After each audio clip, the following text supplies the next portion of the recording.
Hello, everybody. Welcome to Boss Rush Podcast. I'm your host, Eddie McCry. Joining me is the licorice liquor, LeRon D. Wow. But you know what? I can't find a lie with that one. So yes, you get that. Yes. Hello everyone. And Mutant League Logan Corkins. I don't think that one. What's up, about you? What's up, y'all?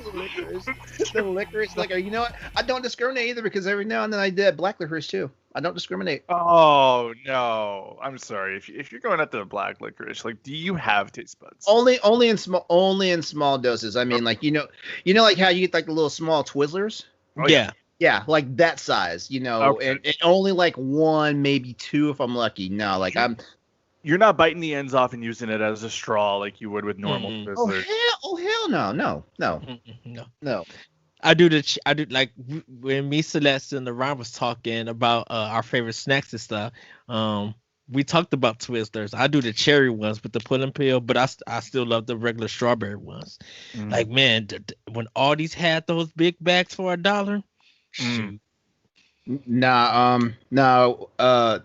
These clients, because I was over at a payroll place doing some IT for them, and one of the ladies there asked me, she's like, LeRon, do you like Twizzlers? I was like, yeah. She's like, well, check this out, and she brought the little canister that has the Twizzlers in them. She's like, these are the freshest Twizzlers, and I'm like, explain fresh. She's like, trust me, you're gonna think you're in a strawberry patch when you bite into one. I was like, I haven't had a fresh Twizzler like that since I was a kid. So she's like, here, take one. So I took one, peeled it off, took that first bite, and I was like, can I have some more? I like took half the can of Twizzlers. Wow. No, she was not lying though. Like, those had to be the freshest. Like, this must have been the batch that came off the very first part of the press roll, off the candy rack. Because I mean, seriously, it's been a long time since I've tasted a Twizzler that flavorful and vibrant. Like, man, I was in shock. Now, where does the pod stand on fruit roll-ups? I like fruit roll-ups I like fruit roll-ups to an extent, but I have this problem because I eat a whole bunch of them until like it winds up being like that taffy in the back of my mouth or on my teeth. And then later on, of course, my teeth are freaking screaming at me because like, yo, you put all the sugar on me.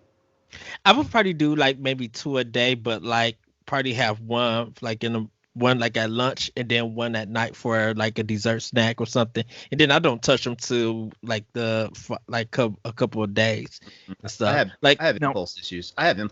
If there's a box in the house, like half the box is going to be gone before dinner. Well, they don't have that many, so I know. Was it like 8 in the box 8? Now? Yeah. It was so 4 of them are gone. Now, growing up in the mean streets of Kansas City, this is what me and my little brother used to do. We would split one, right? So we'd cut it in half. And we'd take it, right?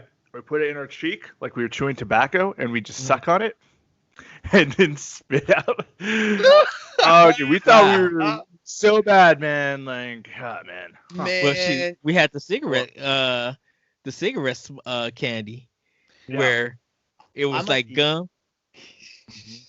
I might be telling my age. You remember Big League Chew? Yeah, it was chewing gum.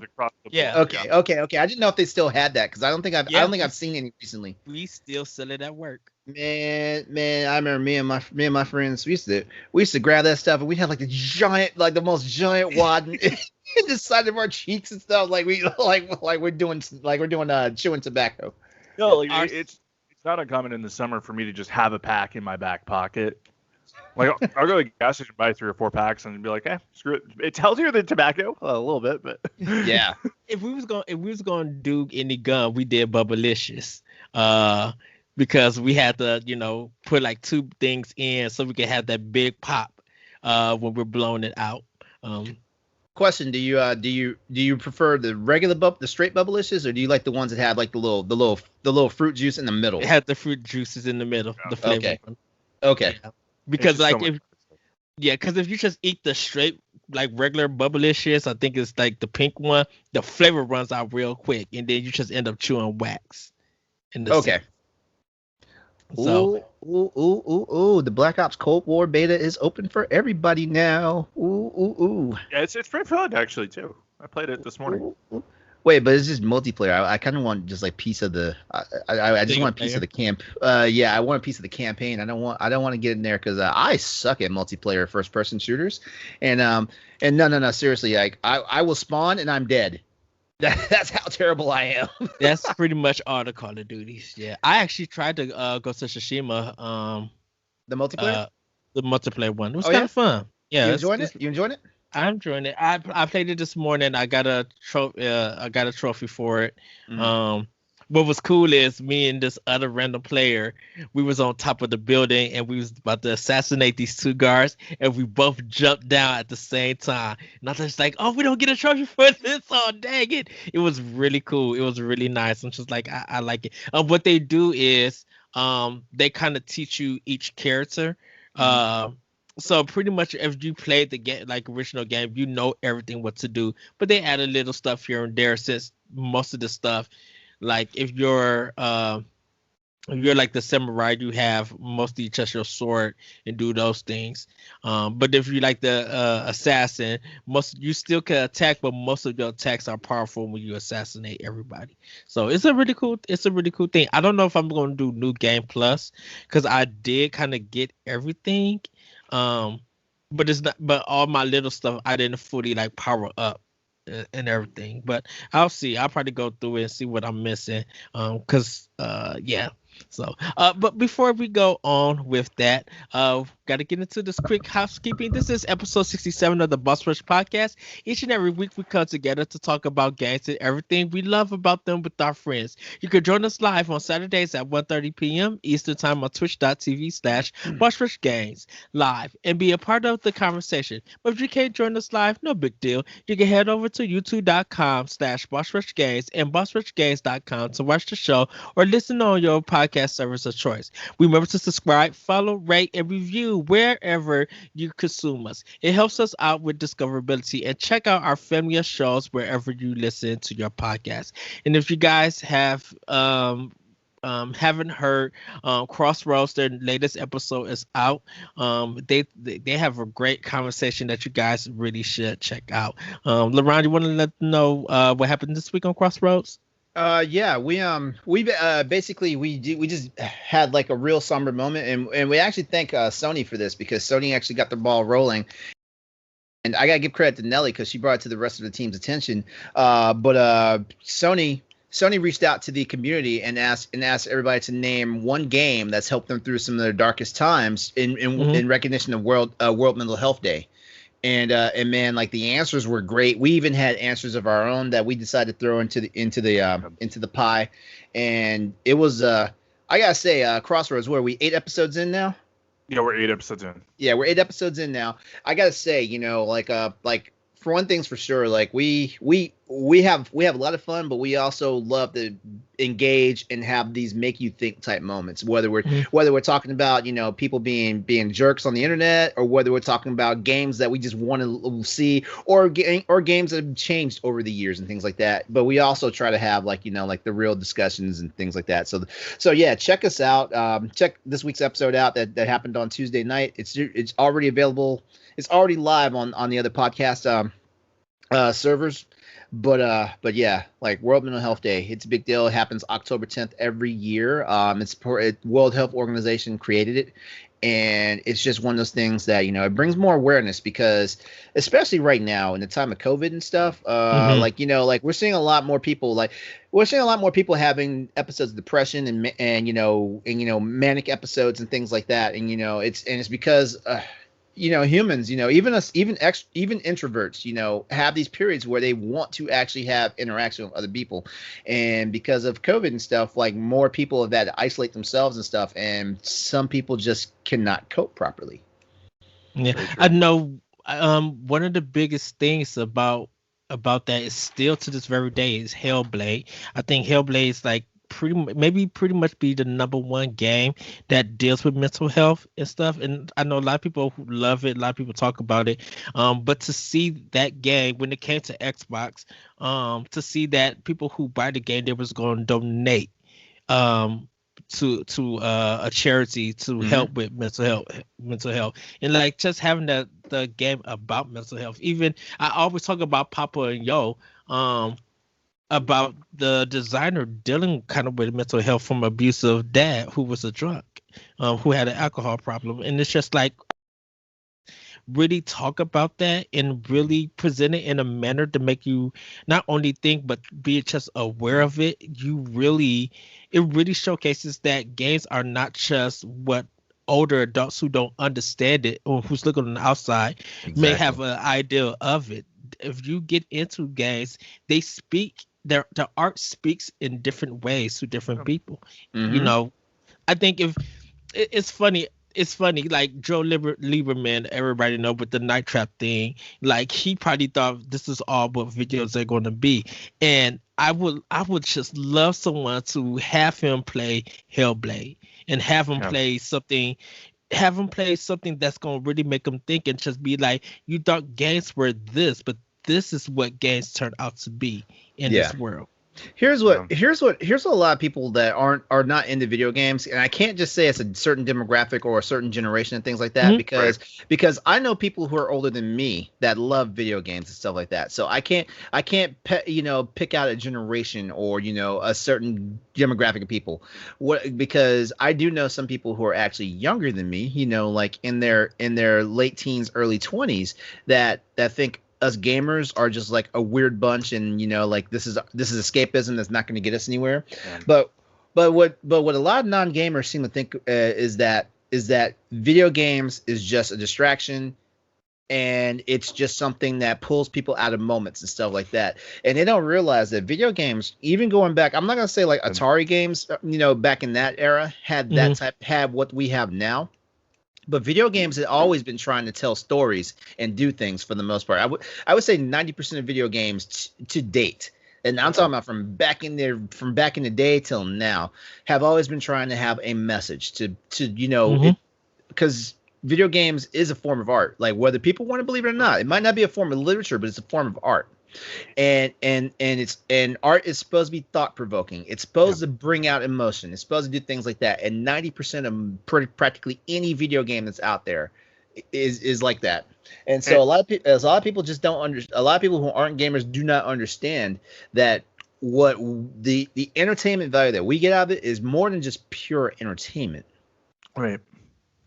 Oh, go ahead, Logan. I think that video games are meant to provoke change too. I look at Concrete Genie as a game that has spoken about how you can have these, when you've been bullied and you feel alone, using your imagination and finding out that being you is the best thing you can be. And I know that phrase is said a lot, but like the best thing you can do is be unique and be yourself and stop trying to follow the trend and follow the wave and just be yourself. And I think like Concrete Genie is a beautiful game for telling that story, but then like you look at games like God of War. There's a great lesson in God of War of don't be sorry, be better. You can apologize all you want, but until you actually take action, you're never going to change. And you find these lessons in games you just wouldn't expect it. I mean, who would have thought that after playing God of War 3, oh my God, Kratos is going to teach me like one of the most genuinely great lessons of 2018. It's just it's crazy. And then you have the games like Spider-Man, like Stan Lee's quote in Spider-Man, his little cameo of his little cameo there, and they kind of take it from Spider-Verse is anyone can wear the mask and anybody can be a hero, anybody can do this. I think video games are one of the most empowering, uplifting sources of hope in the world today. And if you can't find that in a video, it's easy to get lost in like the Call of Duties where it is just straight up shooting them up, but even Call of Duty has some good lessons in it somewhere.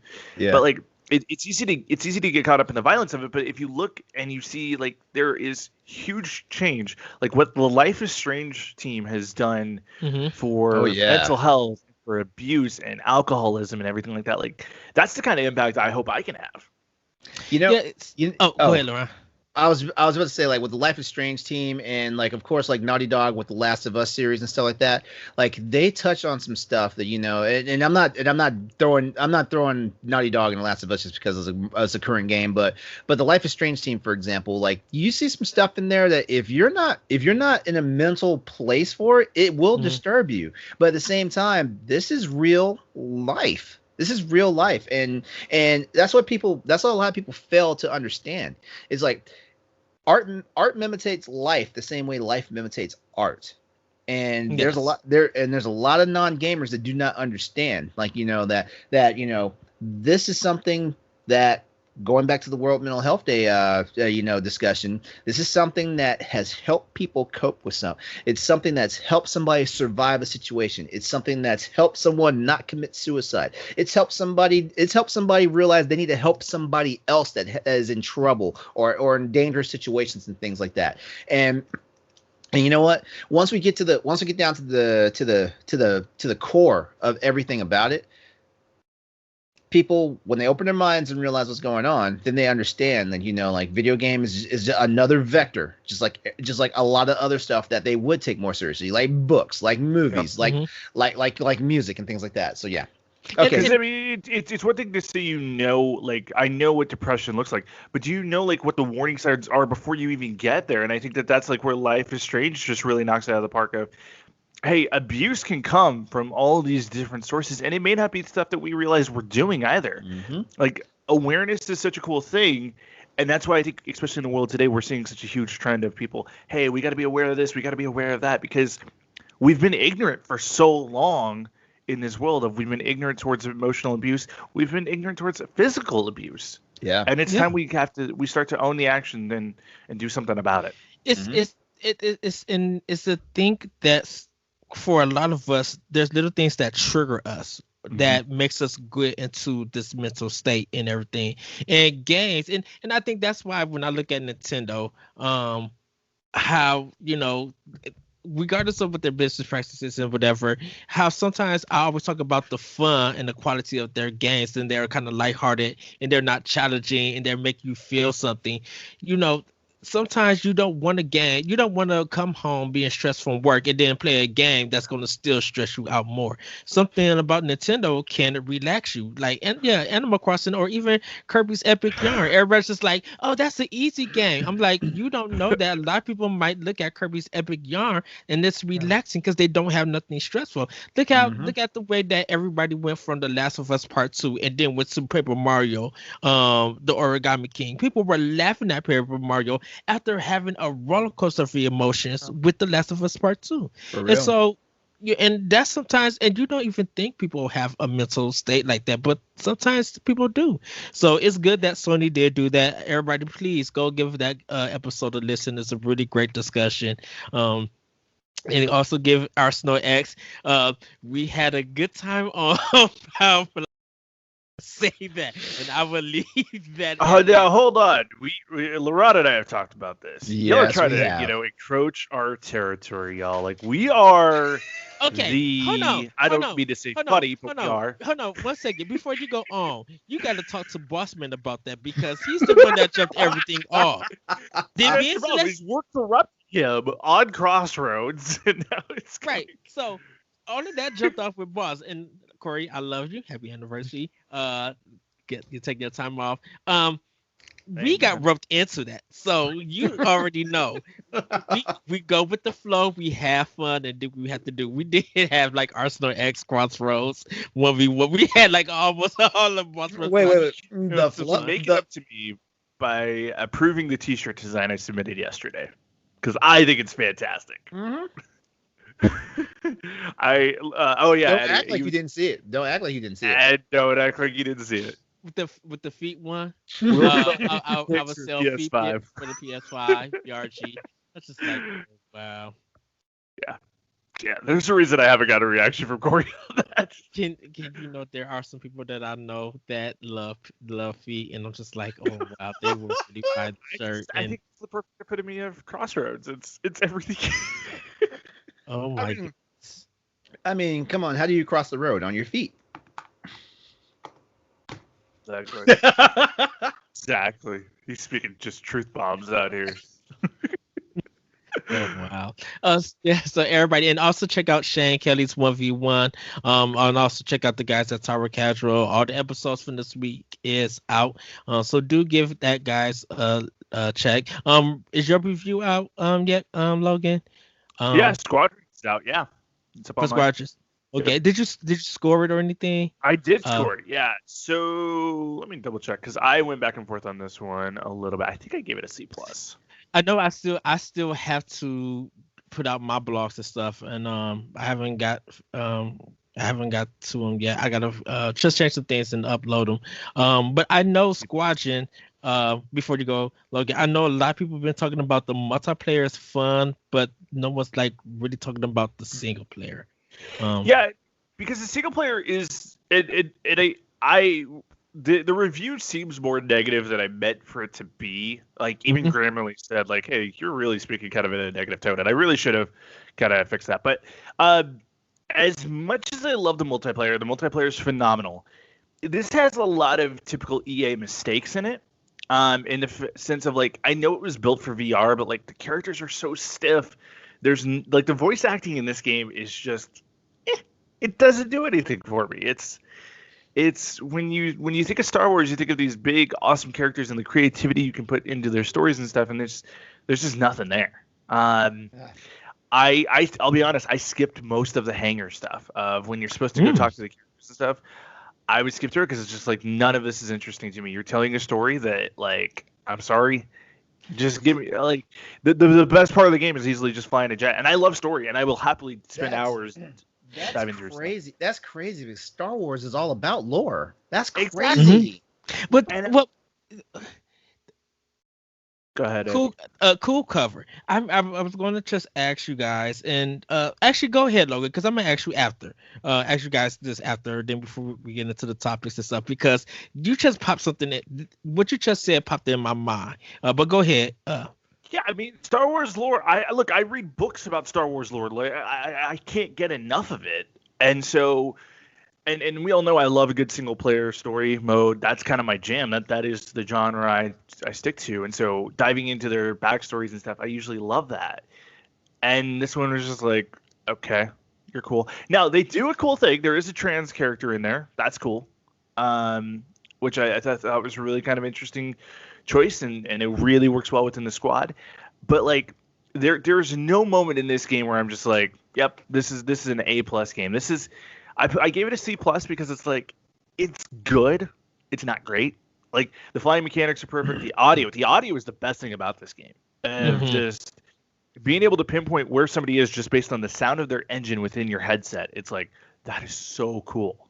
But everything else just like whatever. Well, I kind of want to ask you guys, do you think EA is dropping the ball, and do you think they're going to continue to drop the ball and next gen with Series X and PS5, because it feels like FIFA 21 for Switch is a joke. M- like Madden and NHL haven't really did much. And of Madden's course, just full of glitches too. yeah, they're on. I still hear they still got problems with their online. Like it's It's like awful. um, I I think Anthem hasn't been received well at all. I don't know how this Need for Speed Hot Pursuit is going to be doing, but it does it feel like even though they changed their management, their games are still just like blah, and they're not the quality that they should be at. I feel like I feel like with EA, the problem is that they've got too much baggage from Yeah. that dark time that they had. Because I've seen where EA when when an EA game comes out and it feels right, it is right. And but they're still caught with some of that baggage. Logan and I will tell you right now, the downfall of EA happened as soon as they messed up both Mass Effect and Dead Space. Yeah. Yeah. We've had lengthy discussions on Crossroads about those two franchises and where EA mismanaged things like that.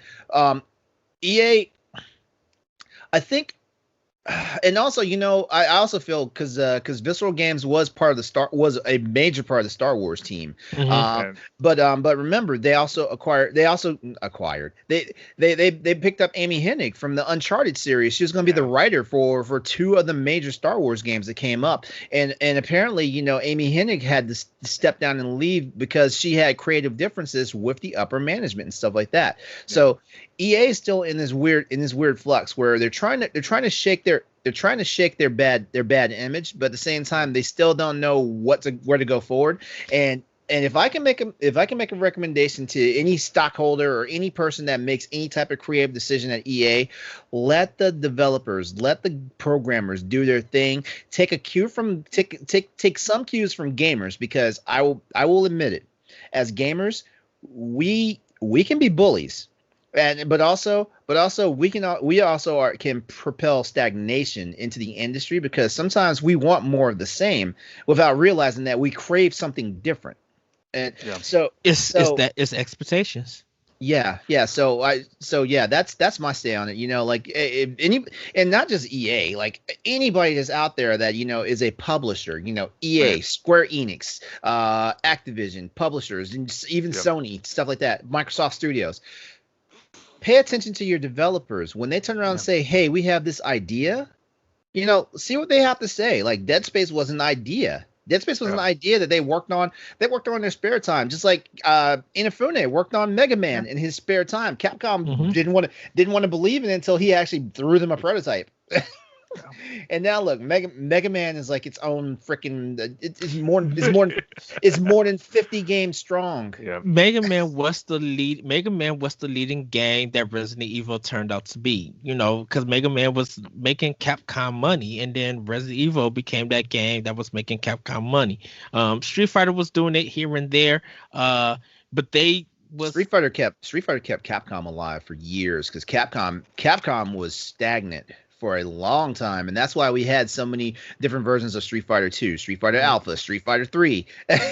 That's why Street Fighter was keeping them. But now, like, Capcom's gotten pretty diverse, and one of the biggest mistakes, and I used to have the nickname Captain Capcom, because like every game Capcom released on most systems I had, but Capcom made their biggest mistake when they basically folded up Clover Studio, or basically they kind of just let them slip through their grasp, because that entire studio was making some hits, and now they're platinum games. And look at them now, like, man, they might not crank out the games like we would like to see them do, but I don't think I can name one platinum game title that I did not like. I'm not saying every single title they had blew me over, but I know for sure I can look at all of them, and say that I actually had fun playing this game. I think you have to look Turtles Manhattan game, Korra. Did you play those? I did. Oh, okay. I did. It wasn't bad. I'm not saying. I'm not saying. Like I said, knock me off my feet or whatnot. Because like there are games that knock me off my feet are, of course, Bayonetta, Vanquish, Astral Chain, which I need to beat. Same. Good game. Go ahead, Logan. Because yes, LeRon, I know you brought up the Astral Chain. Because I kind of want to say something, and then we're gonna get into. Okay. I'm sorry. These are We're the gonna things. have to bring up a fight. But go ahead, Logan. I think you have to look at it from the handling of two different studios that EA works with. Okay, so let's look at a good example of what EA's done lately, and that's Respawn. Respawn's been killing it for him. Yes, I mean, Apex Legends is still one of the top games in the PlayStation Store. It still gets a ton of money. Every time a new season drops, it competes with Fortnite now, granted. Fortnite has continued to evolve and done amazing things, and that's why they're still number one. But then you also have to look at, like, Jedi Fallen Order was another game that Respawn did that absolutely crushed it. And that was a Star Wars game I couldn't get enough of. Well, the reason that is that EA didn't force them to use DICE's engine. They let Respawn do what they needed to do, and which is weird, because it's just like you would think that with not the failure of Titanfall, but Titanfall wasn't a failure by any means, though. I mean, that's what I said. That's what I'm saying. Just like it did well, but it wasn't a failure. It may have been a failure in EA eyes, because Titanfall 2 should have sold way more than it did. But they sometimes see certain numbers as a failure. And it's weird. I'm just like, so even with two games that you guys consider not your top tier quality games for you as a company, you guys still believed in Respawn, gave them Apex Legend, let them do Apex Legend, made sure that you didn't give them you didn't force them to use and learn the DICE engine. You let them do whatever they do, and now look what they produce. See, they let Respawn have that creativity, but then you get BioWare coming in here with Anthem, and BioWare is getting micromanaged like crazy. Yeah. And Anthem becomes what was one of the most hyped games of 2018 to a mediocre title, or it was 2018. I feel like when you look at when you ask gamers about Anthem, they say that's a commercial failure. It's a commercial failure. Like, I love the game itself. I think it's really, really cool. Heck, it's why I have a whole channel. LAN Party wouldn't exist without Anthem. So, I mean, always going to be grateful for that. But, like, Anthem at its core has a really cool concept, has great flight mechanics, has a lot of cool stuff. It's just the gameplay is just repetitive, and they're trying to be Destiny when they're really not. And I think because what I think what happened is with that, and because also happens with Ubisoft, is that gamers are still sold on cutscenes and not sold on what the actual product is. And so when all you are fed is these fake cutscenes until the actual product comes out, you really don't know what you're really getting into, or anything. But I mean, EA made tons of mistakes in the build-up to that. Like in that first trailer, in the first gameplay trailer we got of Anthem, it was the 4 suits using all their specialty powers instead of using their guns to actually defeat their enemy. That was in that trailer. It's like, you rarely get to use those powers because it takes like 2 or 3 minutes to regen each one of them. So it's like, if they had showed what the gameplay was actually going to feel like with the guns and the weapons and everything like that, which is still fun, it would have been different. But I think that's why everybody looks at Nintendo when they see the Nintendo Direct. Why, whether you like what they're showing or they don't show, they're showing you actual product for you to make a decision if you want to pre-order it or play a demo or not. They're actually showing you product. They don't fake anything about it. You're going to get what you're seeing, and over time they're going to improve it. And I think gamers are holding EA and even Ubisoft and all of their games up to that level. And when we get next gen stuff, more next gen stuff, because that's why I love the Sony State of Play when they were showing the PS5 stuff. This is actual game play. Well, for the indie games, these are actual game stuff that you're going to get from indies, and this is an idea of what you're going to get from first party and third party. You know, but it's still, there was something about that still felt very gamey about them, that you'd be like, I could buy. I'm looking forward to this. Okay. So what were you about to say about Astral Chain? I'm curious. Okay, so back to Platinum. With Astral Chain, I love Astral Chain. Trust me, I love that game. I think with Astral Chain, with Nintendo and Platinum, they're just a great fit. And outside of them, maybe Nier Automata is the only other game that is like really worth looking into with Platinum, and Transformers. I like the Transformer games, but it always feel like Platinum has a hit with Nintendo and doesn't have a hit with anyone else. And so when I seen Astral Chain, I was already sold on Astral Chain. When they did the first show on that, I was just like, I need to pre-order this now. Like no joke. I order it. Here's what I think, because we kind of had this discussion a while back. Here's what I think is what really happens. Nintendo's products don't have the same amount of proliferation as the Xbox and the Sony brands do, and I say that meaning that like there are a lot of titles on the Nintendo Switch. But when you stack the Switch titles up to the Xbox One library or the PlayStation 4 library, it's still diminished. So, and this is where I think the NPD kind of plays the game. Bayonetta 2 is only available on the Switch. It didn't release Wait, Bayonetta 2 is on the Wii U? Yeah, it is. Yeah. I forgot. It came out on the Wii U first. I'm sorry. See, the Wii is a Nintendo system I didn't own, so I always discount that. But yeah, you're right. Okay, so Bayonetta 2 is only on one console, whereas its predecessor, Bayonetta 1, came out on 3 different platforms. the sales figures are ratioed to a certain extent. So that way, when it turns around and says Bayonetta 2 is like the top selling game of whatever month it is, I'm just saying this, figuratively. I haven't looked at any NPD data on Bayonetta 2 since maybe the game launched. But I feel like with Nintendo, they get ratioed so that it seems like so that they can be a contender in the sphere, because if you put them on the same scale with their single release versus what releases on multiple systems, all of a sudden a million Nintendo Switch sales is dwarfed by 40. Hold on, Monster Hunter World has sold over 15 million titles worldwide across 3 different platforms. And I think personally they wouldn't have even did that number if it was on one platform. And I think that's the thing about it. I think a lot of people don't understand is that when third party are saying that they got all these big numbers and huge sales and stuff, they're selling on multiple systems. They're not selling on one like what Nintendo does, and that's third party versus first party. I think the same thing goes with Microsoft and with Sony, is that these numbers are big if they were on one platform. Game Pass is saving Microsoft in the use of their games being played. You would never get those. You would never get those numbers of purchases.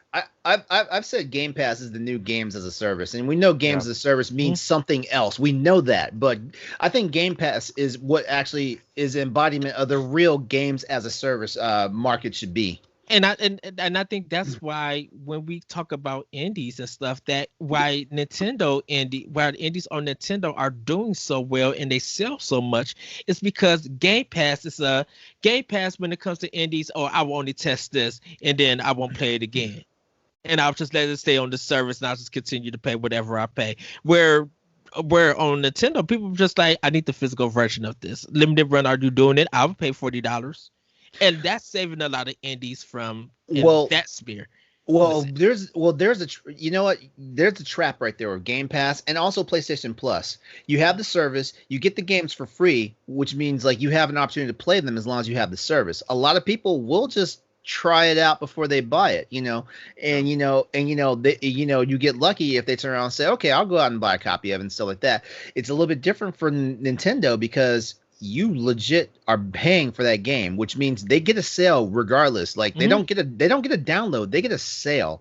And so there's the trap with Game Pass. Like Game Pass and PlayStation Plus are not going to be able to gauge how well a game is selling. The only thing they can gauge is how well is that game being played. I'm sorry, there's like some weird but the amount of active players is going to become the new sales. That is true. Target. Yes. I was just about to go into that before this crazy gnat just flew in my face and made me look like a crazy. I'm gonna run to the restroom really quick. I'll be right back. Oh, go ahead. But the real funny thing is, and I asked Luke this, and I think I put it on Arsenal X. It was just like, and I was talking to Jesse. It was just like, you guys got 100 games on your platform, so why is it that not everybody is playing a lot of that stuff on Game Pass? And when people ask, where are you playing this weekend, or are you making a statement of what game that you're playing, it always seems to be like maybe one or two of the same games off of a service that offers multiple, and it's very weird. Well, it's very weird seeing that in a sense. Go ahead. I'm glad you point that out, because here's the thing about it. Like, let's look at the demographic of people that play Xbox games, for example, and I'm saying Xbox as a whole. So was Xbox 360, One, or Series X X and S as they come out? Look at the demographic of people that play on that system. They are a unique type of gamer to that sphere. So even though like Game Pass will offer you games like for example Battletoads, for example what was that, Xeno, what was that game, shoot, I'm thinking but like Minecraft Dungeons, for example, or Ori's on Game Pass, Undermine, Xenocrisis, that's the game. Games like that, those are definitely indie games. And you know where they have the best home at right now? They have it on the Switch, or they have it on a Nintendo console, because Nintendo right now, Nintendo's sales model fits that form factorness, and them moving making the Switch a portable system. the form factor for games like that fits better, which means they actually get better sales on that. And yes, indie games sell phenomenally well on the Switch or on Nintendo systems in general, but indie games struggle on the PlayStation and on the Xbox brands because and I'm not saying that Xbox and Sony players are, I don't know, like I guarantee you somebody's going to think I'm saying that they're uncultured, if quote unquote, and stuff like that, but that's not it. Like these systems are out because the marketing teams behind these systems realized where certain gamers were at, and they made sure that these type of games came out there. Now here's the thing about it. If they did not, if they knew for sure that nobody that buys an Xbox or nobody that buys a PlayStation was going to play those games, you would never see those games published on the systems. Every developer gets free reign to publish. Some people get exclusives based on what's going on and stuff like that. So when we go back to why is this game on Game Pass but everybody's playing the same thing, it's because for the most part, like the market is kind of like a certain way on certain platforms, and that's really what the real answer is. Because I was just like, okay, you guys got Yakuza, you guys got Dragon Quest, you guys got this, and then no one is talking about it. And it's just like, you guys are paying for a service that's offering you in a lot of games. Why are you still playing the same game? Like, and this is not a knock to people who. Go one ahead. More thing. Because back when I had PlayStation Plus, every time those free games came out, I was downloading them. I was filling my hard drive up with those games and stuff like that. Right. And then turned around and realized, hey, my hard drive is gasping for air, and I'm never playing these games.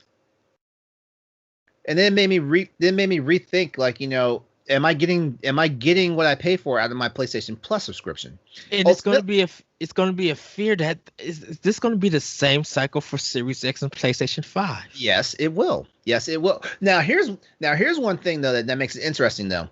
A lot of people are getting PS5 and a lot of people have not had a lot of exposure to PS4. So the idea of playing PS4 games through the PlayStation Plus collection makes it very enticing. Like people are going to get some free AAA titles, and the rumor is right now. I think we're going to make it the rumor control topic for Crossroads this week. The rumor is right now that you're going to get 2 PS4 titles and 2 PS5 titles for PlayStation Plus. Now, I'm not sure. That sounds a little crazy because Sony scaled back and only giving you 2 games a month now. Before we get the PS5. But what I was trying to say is, like, I had to figure out, like, was I getting the most out of my PlayStation Plus subscription? Because, like, why am I throwing? It's $60 a year. It's not that much money, but at the same time, it's something else I could be doing with that money. And ultimately, I had to let PlayStation Plus go. I wasn't really playing multiplayer games in the first place. Like as soon as Monster Hunter came out on the PC, like, that was the last multiplayer game I was playing on console. And so at that point, I was like, you know what, the free games aren't worth enough for me to keep it. Yeah. See, I think the PlayStation sets itself up because of the PlayStation Plus collection of, look, we know we don't have the space to compete with Game Pass. Now, PlayStation Now is fine. It's good. It's surprisingly better than people think it is, and the ability to stream it if you have, like LeRon in your case, like if you don't have the hard drive and you just want to stream the game really quick, you can do that. And as long as you have good internet, it works fine. I think that what I really would love to see, and I think Xbox will be the first one to do this, and then everybody else, of it shouldn't cost to play online. It really shouldn't. That should be a free feature that comes with the price of paying for the game. So if that means that you have to make everybody pay $10 one time to play Fortnite, and that gives you online access for Fortnite, sure. But build it into the cost of the game. I mean, stop trying to charge gamers. That's a good idea. Like, okay, you buy the game. Right. Games are going to be $70. You buy the game. Then you buy the one-time access key or license or whatever you want to call it to play the games online. And here's the brilliant thing about that. For the last 2 console generations, like, technically, I've always said that our $60 a month, $60 a year for these services, whether it was Xbox Gold or whether it was PlayStation Plus, we paid the money for them to build their servers up so that we can get a multiplayer ecosystem now. But you know what? Now it's time to give some money back to the developers. So that idea that you said, Logan, about paying an additional cost on top of the cost of the game, you know. Yeah. And it's a one-time thing. That's got to be it. It's a one-time thing because you if can't do it like once a year. You can't. Yeah, because it's got it. And also, Well, and you know what? Also, and I can't. I hate myself for saying this. Also, this will kind of help out GameStop in their used games ecosystem. Exactly. Because what happens is they trade these games in, and like sometimes there's codes that can no longer work for the games. There are codes that actually give you like a free license to play online. Yeah. But the moment this game gets traded in, then someone has to spend like buku money to do the same thing that the last person did and stuff like this. And that's why I think Xbox would be the ones to do it, because they did just enter a huge partnership with GameStop.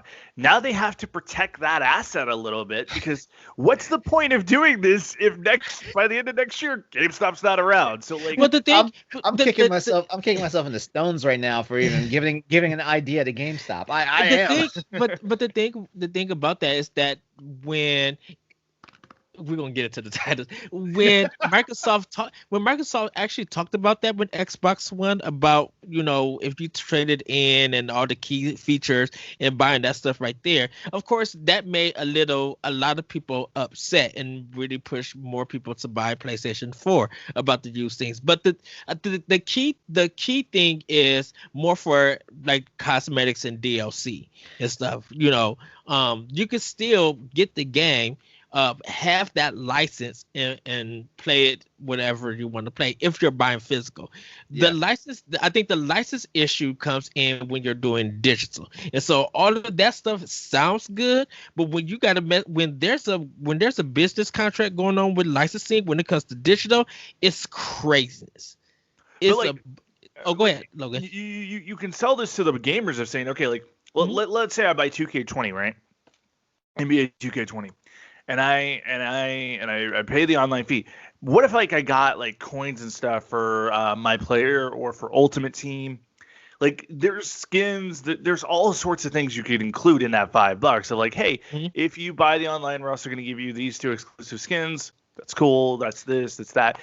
And that's not costing you hardly anything. I mean, the online currency just doesn't cost you anything really. Yeah. But actually, it'd be a perfect sales model, because damn near every game comes out now for deluxe edition now, and the deluxe edition is usually $10 more than the original edition. Just imagine just imagine the deluxe edition gives you all that free swag plus the online license key. Exactly, already included in. Like, what if it gave you the DLC? It gave you like a statue or whatever it is. Like, it's Master Chief, and then online access. That'd be cool. But if someone just wants to pay for the base game, which is $70, they still have to pay the $10 licensing fee to play online, but they don't get the swag because they didn't order the deluxe edition. See how it goes? But also, why couldn't we just build it into the 70 though? Which a lot of companies do when they're doing the deluxe version. Most of the companies wait for everything to come out for the original, and then they'll package everything in. The game of the year or the season pass. Yeah. By the way, though, I said season pass. They will shoot themselves in the foot though if they include that in the season pass. I'll tell you that right now. I think that's why they wait for everything to come out and then bring out the game, because Nintendo, because like get on Nintendo about how they did Mario Kart 8, but when it came out, they made sure that the season pass was alone. You paid $13 and you got all of this free stuff, and then they packaged it for $60 for Switch. But they included everything on it, and there was was Mario Kart 8 also a Wii title, a Wii U title? Was it Mario Kart 8? Yeah. See, like I said, I feel like I missed like a whole cycle of games because I just opted not to buy a Wii U. Yeah, but nobody really complained. Nobody really complained about the season pass and stuff like that, because when it came out, the price for the season pass was so low, and you was getting a lot. That sounds like a really sensible price for a season pass, because like I tell you nowadays, like a lot of games that come out, like if their season pass is more than $20, I'm already thinking, what should I just wait on this game? The lesson from Batman Arkham Knight is the thing that everybody should learn when it comes to season pass. Because that was a tragedy of release. But, great discussion. This is maybe episode 68 should be talking about the problem with DLC, season passes, and so on and so forth. Maybe that should be the big topic for episode 68. Well, we do got the history of Mass Effect next Saturday, so we could do it after. Mhm. Right, keep a note of that, LeRon. I will. We'll I do will that. because I'm part of that. Yeah. So We're we'll talking about do Mass that Effect or keep another episode 68. for 68 because we'll Okay, do okay. that one for the first Saturday in November. I'm on Gotcha. vacation again. Gotcha.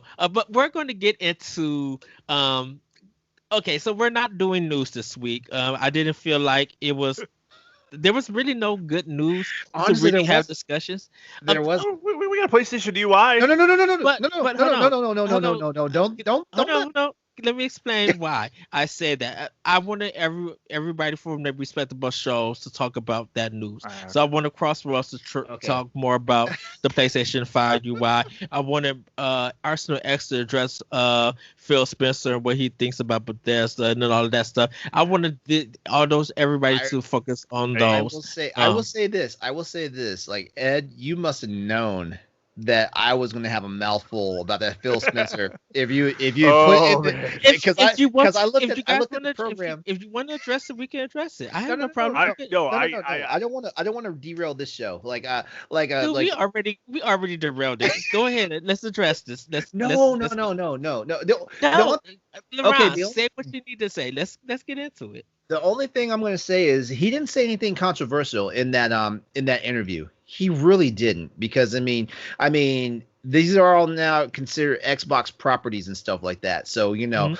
gamers can't get their panties in a twist about this stuff. If they want to play these games, they know where to find them. Just like and the crazy thing about this is nothing new. If they want to play Uncharted or Spider-Man, they knew where to go. If they want to play Mass Effect before it became a multi-platform series, they knew where to go. If they want to play if they want to play any of the games, what was one of the games? What was one of the big titles? I remember Dreamwalker Studios. That was Hironobu Sakaguchi's studio after he left A Blue left Square Dragon. Enix. Yeah, if they want to play those games, they knew where to find them. If they want to play Halo, they know where to find them. If you want to play Mario, you know where to find it. So gamers cannot get their panties in a twist because guess what? Gamers at the end of the day also set this expectation.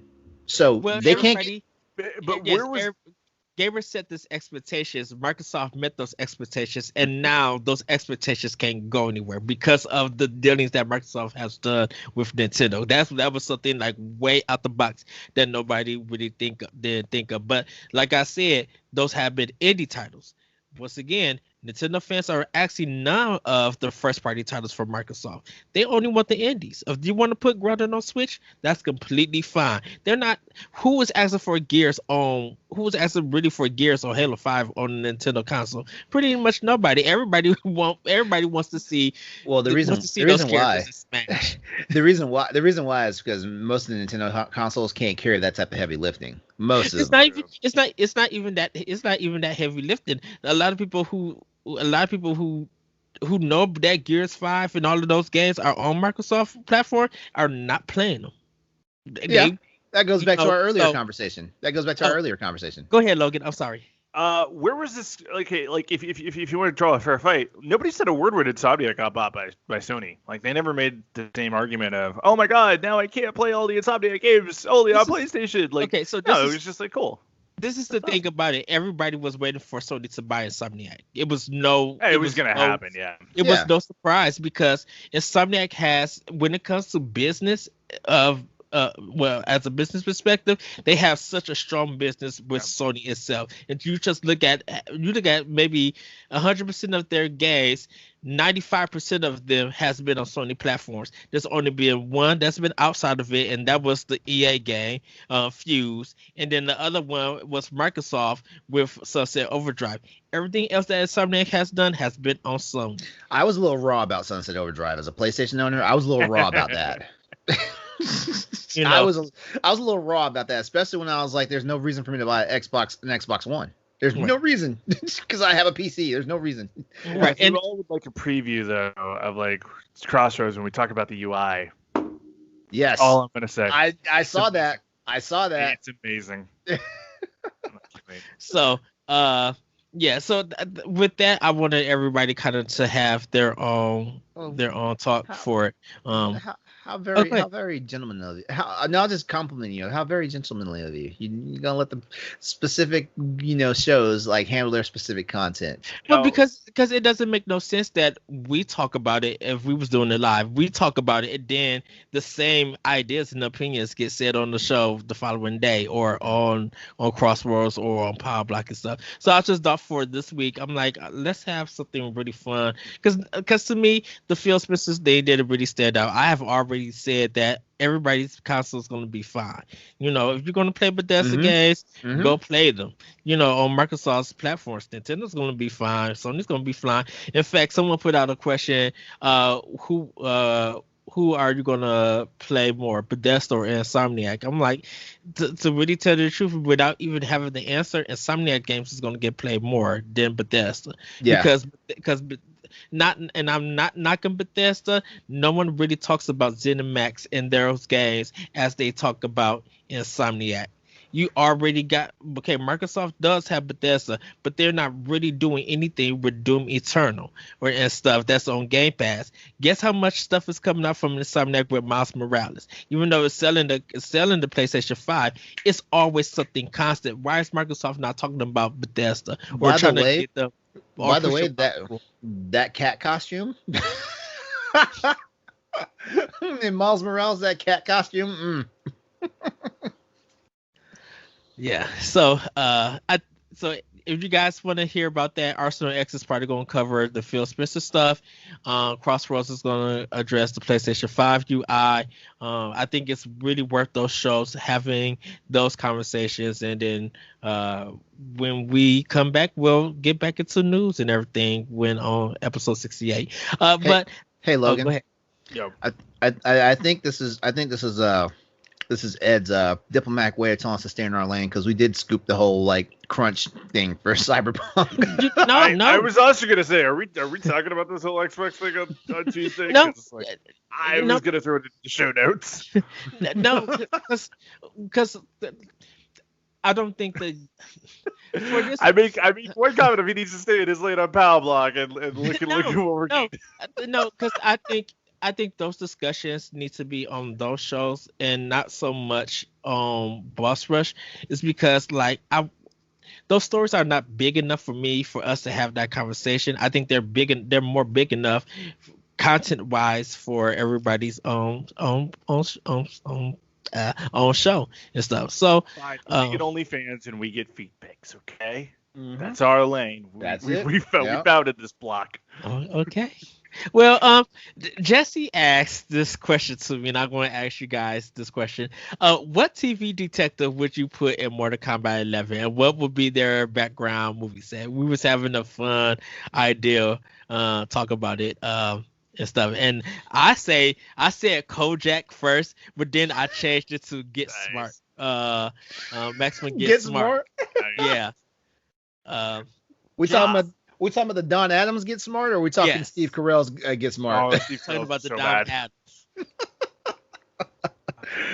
I gotta go with the 9-9. I gotta go Jake Peralta from Brooklyn Nine-Nine, the best detective. And here's his like his signature move is just screaming with the guitar. Ah! What about you, LeRon? Come on now. It's Daffy Duck's Duck Twacy. Oh yes. Just and his sidekick has to be the home chick in the red dress with the shotgun. It's got to be his sidekick. Just As a matter of fact, she would be okay. she would be one of his fatalities. Yeah, I know for Get Smart, I know he just has so many gadgets, so some of the gadgets to kill him. Jesse said Inspector Gadget. Oh no, yeah. Detective Pikachu is another one that I was thinking of. Can you imagine having Inspector Gadget in a Mortal Kombat game and one of his fatalities is the helicopter blades from his hat? Oh man. Go kill your motherfucking face off. Yeah. But wasn't that in Mortal Kombat 2 or Mortal Kombat 3? That was 3. Yeah, 3. because that was Cyrax. Yeah. So anyone else? What about Pink Panther? Detective Pink. Detective Pink. Just got a little lamest ones though. Yeah, yeah. What about what's her name from Murder She Wrote or Matlock? Okay. Actually, murder. I can't see Angela Lansbury's character. Like, I mean, I've heard like. I've heard in some of her Twitter spats, she gets kind of raw because, she's a British lady and stuff. But I can't see her at the end of the day, just being a detective and having a move set and some fatalities. I can't see it. The other one I was thinking of, and I know he's not technically a detective, but Hugh Laurie's Dr. House. And his specialty power up would be him just taking a bunch of steroids. Hold on. You know the ultimate detective that should be in Mortal Kombat? Who? Garrus Vakarian from Mass Effect. Man. Is he a detective? Yeah. He worked for CSEC. He was running the investigation on Saren. Yep. And you know what? I love his voice actor. He would fit because when in Mass Effect 2, when what was his code name? Because he had a cover when he was on Omega and he was taking out all the mercenary groups. No, Mass Effect 2? Yeah. Oh, dang it. I haven't gotten to Mass Effect 2 yet. I'm almost done with my Mass Effect 1 run. I literally got to play that today and tomorrow. Get it done in 2 days. So I get on 2. I was just playing Mass Effect 2 a while back and I forgot what his name was because he was shooting everybody. That was the mission. Man, he was murking everybody. I love Garrus and I love his voice actor. I still he would be in my top 10 characters of all time. Without no shadow of a doubt. I love Garrus. But I actually want to ask you guys this question. We're going to move on from that one because I was watching Shane Kelly's 1v1 that you guys really, once again, should check out. And he mentioned about dungeons not being in Breath of the Wild, and he kind of wants them back in. Oh, go ahead, LeRon. His code name was Archangel. Yes. And then it's funny because when you see him, he got on that blue outfit. I'm just like, yep. Why does this fit? This fits so much. I love Mass Effect. Oh, I can't wait for the history of Mass Effect. We are going to have some fun discussions. I got to get in touch with Carl, with Joe, and MJ. It's going to be a great episode. I hope you guys could check it out. But Shane was talking about dungeons not being in Breath of the Wild 2. I mean Breath of the Wild. He kind of wants them in Breath of the Wild 2, and it actually got me asking you guys this question. Does Nintendo breaking formulaic games makes the genre or the community become better or fix the problems that genre or the community has in games? And it sounds very weird, but it's just I think when Nintendo make games that's in a series that's off the beaten path, they kind of it's really better to enjoy, and it really makes you think that it's hard to go back to older games and stuff. Because I when I was listening to this 1v1, I actually was just I don't want dungeons back in Breath of the Wild 2. I like this freedom. I think I want dungeons once the series wrap up. Like the Breath of the Wild series, if they do a 3, once that wrap up, I would like them back in the game. But I think this free world of exploring is so good. I feel like going back to the dungeons will make it feel formulaic. But what did you guys think? I'm one of those weird people. I actually like when sequels aren't exactly the same back to back to back. Like when there's something different. Sometimes of course companies will play it safe and sometimes their experiences are always similar to the last experience, but I love when they turn around and say, okay, for example, people hated Other M. I really didn't have a big problem with Other M. I thought it was something fresh and unique to the formula, even though I do miss the platforming stuff, but I was one of those people that had a lot of adjustments to make when Metroid Prime came out and stuff like that. So I feel that breaking the formula, the tried and true formula, because I was offended when the second Legend of Zelda was more of a side scroller than the top down platformer. That butter knife game. and so and I was happy as hell when Link to the Past came back. But then and they screwed me over again when Ocarina of Time came out and stuff like that. But you know what, those progressions and things, even the Legend of Zelda train game, Remember that one? Spirit Tracks. Yeah, stuff like that. It brings something different and unique to the game, and they're also able to build on top of the lore. They try not to turn any of these Zelda games into side story games. Even the Minish Cap has a place in the lore, but the Minish Cap was a damn good Zelda game, in my opinion. I love that. Love that game. So honestly, but I can't say it always works for everything else, because there are some Mario titles that were very lukewarm. And even though some Super Mario titles are like some of the hottest selling games, in the gaming ecosphere, it's high risk, high reward. Sometimes you can only do but so much. Like Super Mario 2 was technically a bomb, but at the same time they also didn't. But if I'm getting it correctly, Nintendo didn't have faith that the originally planned sequel for Super Mario 2 that we ultimately got as the Lost Worlds or something. Lost Levels. The Lost Levels. Yeah. If I'm not mistaken, Nintendo didn't think that the Western audience would appreciate that type of game, and that's why they converted that one game and made it Super Mario 2. Toki Panic. Yeah, which I love that. I love that Mario game. I love too. I love it, and it was so nice as later games came out in the Mario series. They had some of the mechanics like picking up plants and picking up the opponents and stuff and things like that. I loved it, but apparently people didn't get an appreciation for Super Mario 2 until it came out on the Game Boy Advance. People didn't get an appreciation for it. It was like a cult classic until they released it on Game Boy Advance. Yeah, because see, the Lost Levels they made the game super hard, and bringing like that over to America, they literally would have just like halfway ruined Nintendo about that. And so they reskinned Toki Panic to make it look like Mario Brothers 2, and to me they did it. I think that's why when we hear even just the music in Super Mario Brothers 2, that is so memorable. It has that jazz kind of feel, and so it still stands to me. It still stands the test of time. It's one of Mario's best games, soundtrack wise, and challenger wise, and even character wise. Like we still got the Shy Guys. We still got the characters that spit out the things with the mask. We still got the power block and everything. Well, the power block's been around since Mario Brothers. No, it's been only in Mario Brothers 2. The power block was came from the original Mario Brothers game, the one where they were in Mario Brothers 2. Because the original game, the original game. Ed, I'm older than you. You're only about 5 years older than me. The difference. There's an arcade game called Mario Brothers where Mario and Luigi were talking about the Atari one that came out on Atari.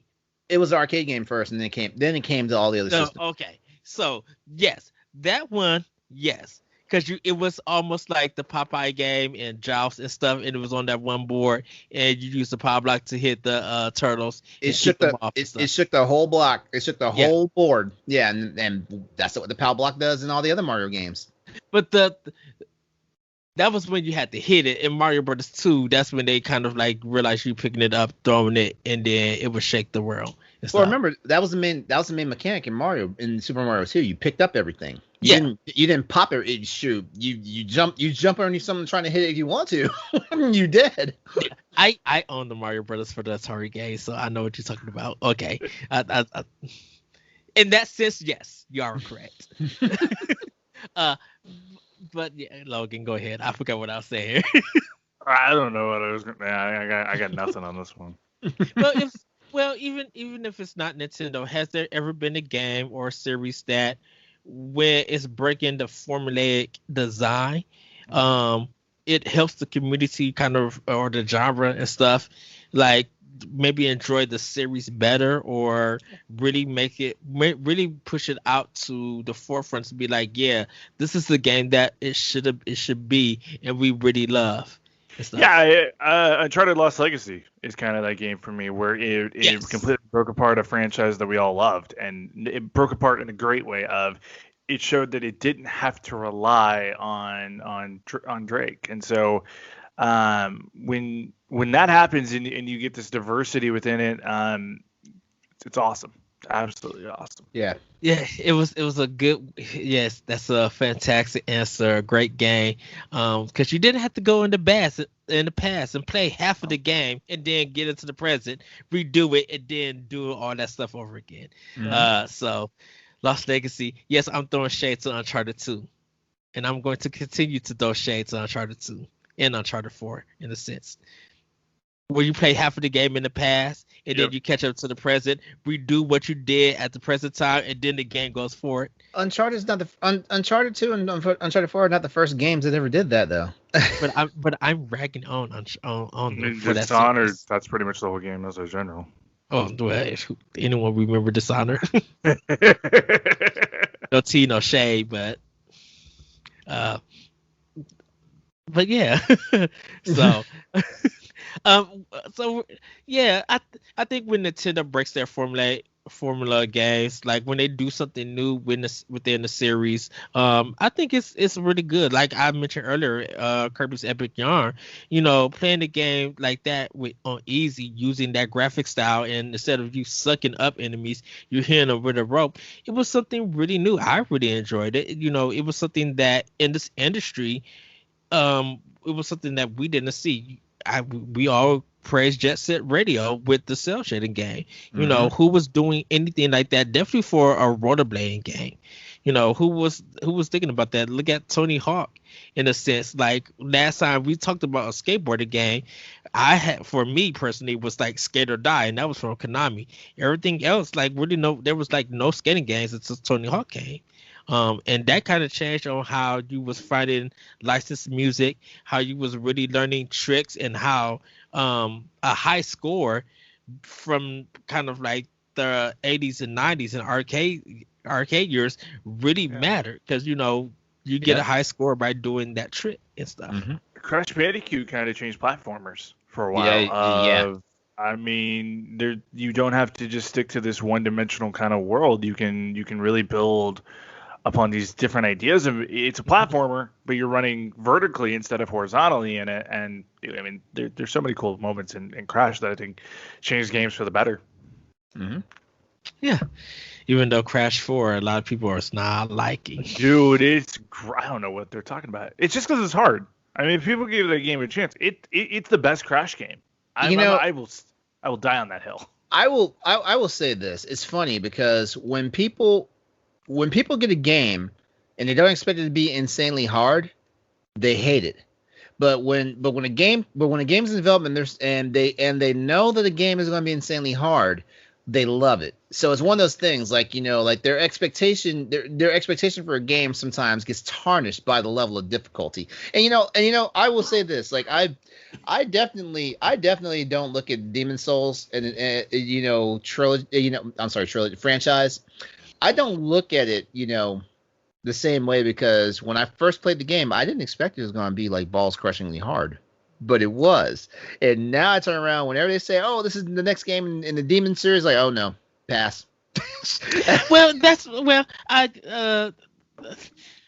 like I said, so okay, everybody was just like, "Oh, Demon Souls is so hard." I'm like, "There's an NES game called Dungeon Master. If you want something very challenging, you go play that, and let's see if you get through that game, because that will push you way off." Demon Souls and Dark Souls and all of that stuff, they still hold your hand. They still play it. Dungeon Master, nope. You can get to the last level. You mess yourself up. You got to start everything way at the beginning without anything. All that work that you put in, you got to redo. So And that'd be a game that get tossed right into a fire pit if it was in my collection. Like GameStop would make some money off of me because that'd be a trade in. but if everybody was talking about, oh, this game is challenging, this game is difficult and very hard, I'm like, go play some old games that Yeah, this that's kind true. of resembles, and you would get difficulty. The problem Y'all are still struggling to get through Mega Man. the Y'all have a problem the problem. problem is the Mega problem Man is should be like able to. The problem is people retroactively review games, and when I say retroactively, I mean like, for example, Mega Man 1. Mega Man 1 was a hard ass game when it came out back in the day. I remember having fits with that game. I beat it ultimately when it came out, but I remember having fits with that game when it came out. But also at the same time, you know, I was younger. My brain was configured a little bit easier to solve these puzzles and stuff like that. Whereas Go ahead. Sorry, whereas, my bad. I did not mean to interrupt. Oh no, you're cool. Whereas, you know, like for example, when Mega Man 9 came out and everybody's like, oh, it's going back to the 8-bit, and like, why is this game so hard? I was like, oh, you never played Mega Man 1, did you? Right. I think when you go back to the Crash games, let's look at how much gaming has changed in 20 years since the originals came out, right? Mm-hmm. So when you look at like Crash 1 and 2 and 3, people weren't speeding through games to get that completion, right? Yeah. They were wanting to take their time. They were wanting to have fun with it. So when you died 20 times trying to freaking ride a polar bear, it was like, hey, nope. It was fun. It was your brother was giving you crap because you suck at the game. I unfortunately beat Crash 1 to 2 within 3 days, 100%. I'm sorry. Well, and that's cool though. But I mean, there's so many of us though who did take the time on that one of like, yeah, I'm gonna make sure I get every little speed run. I'm gonna make sure I do this. I'm gonna make sure I do that. So now that the fourth one's come out, I think I have tried to play the fourth one in the same way I played 1, 2, and 3. Of like, I'm not in a rush to beat this game. I don't care about trophy hunting in this game. Like, trophies weren't a thing then. Mm-hmm. They really. This is the weird thing about Crash. This is not 4. This is like what, maybe the 9th or 10th game. This is 4th. This is literally Crash. What happened to all the other Crash games that Activision was doing? No, or when it was going to different. It's literally just Crash 4. It's about time, yeah. So it's the 4th game in the original style, but everything else doesn't count. Yeah, because most of those games are party games. Yeah. No, all of them were 3D platform games. No. With Crash? Lately, like they've gone out and said this is the 4th Crash game, period, point blank. So that's what I'm saying, because like I think Crash was getting passed around by different developers and publishers. And but it was always something else. It wasn't a true Crash game. It didn't have like all the specific platform stuff that made Crash. I see where Ed's going with this because I had to look it up while you guys were talking about it. Okay, so you got Crash the Huge Adventure, Crash Entrance, Purple Ripto's Rampage, Skylanders. Wait, that doesn't really count. That's part of the Skylanders series. Skylanders. Yeah, but I see where he's going with that. Technically, and these games are all classified as spin-offs. Bash and Boom Bang were considered party games. Team Racing, Nitro Kart, Tag Team Racing, and Racing Fuel were considered racing games. And the main series, let's see, Crash Bandicoot, Crash, Cortex Strikes Back, Warped, Wrath of Cortex, Twinsanity. Okay, these are all considered main series games. It's About Time. Why they call it It's About Time the 4th one though? Right, that's why I was realizing.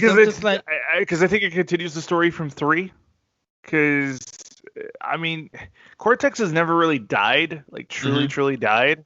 Uh-huh. And I think because like Warped, he's, man, I don't know the best way to describe this. Huh. Ed, you got a good point, but yeah, no, it's, I remember them saying, yeah, no, this is just straight up the 4th Crash game. Well, and I understand. It was. You know what? There's a good possibility. Because remember, they just re-released the bundle, the Insane Trilogy. Yeah. So it's probably to avoid a lot of confusion, with newer gamers, because a lot of gamers in the modern era right now have gotten their first taste of Crash Bandicoot with the Insane Trilogy.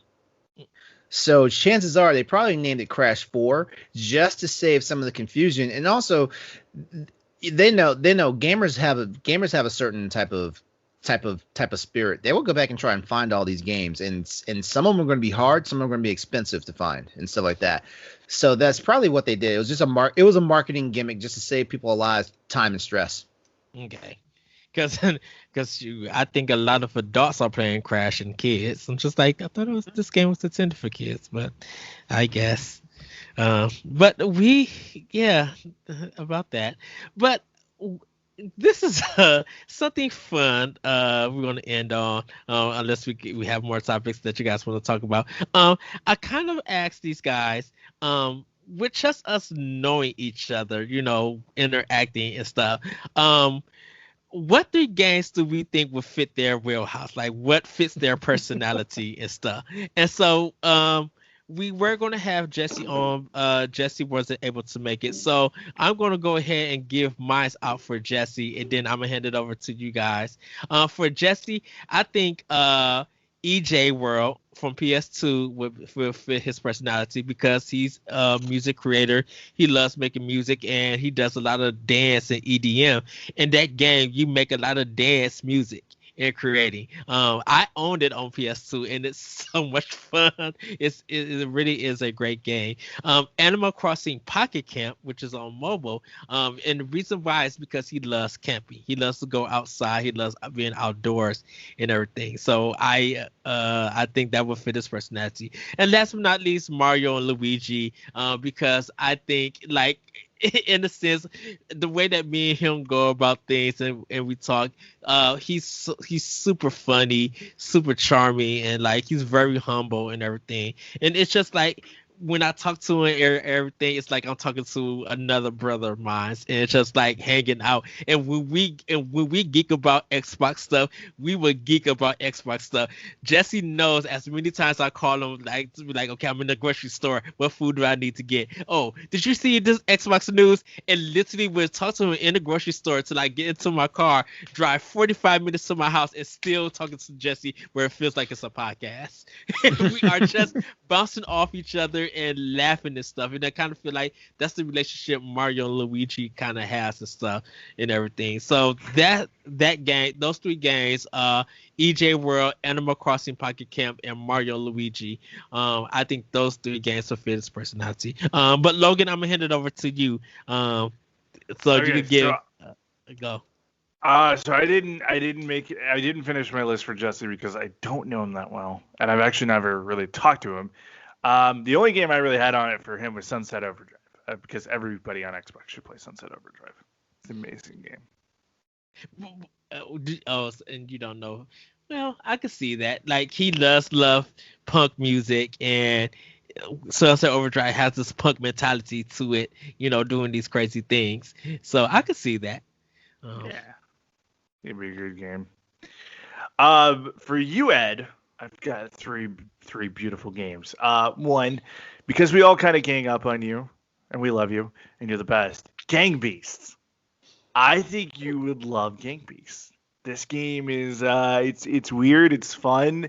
It's like a battle royale, but with like the Fall Guys characters.